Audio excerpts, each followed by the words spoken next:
எப்ப இந்திய எதிர்ப்பு வந்தது? மத்தியிலே காங்கிரஸ் ஆட்சி, மாநிலத்திலே காங்கிரஸ் ஆட்சி. அந்த காலகட்டத்தில் தான் இந்திய எதிர்ப்பு போராட்டம் வந்தது. அப்படிதான் அப்பதான வந்தது. யாரால வந்தது? காங்கிரஸால் வந்தது. இப்ப யாரோட கூட்டணி? காங்கிரஸோட கூட்டணி.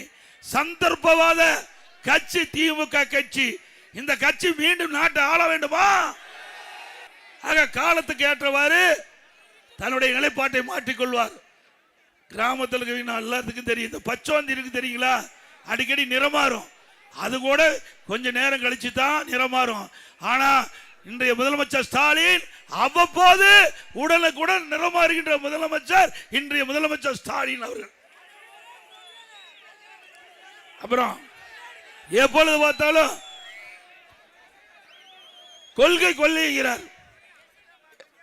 இவரு கொள்கை பிடிப்புள்ள கட்சி தலைவரா. அப்படின்னா திமுகவும் காங்கிரஸ் ஒரே கொள்கையா?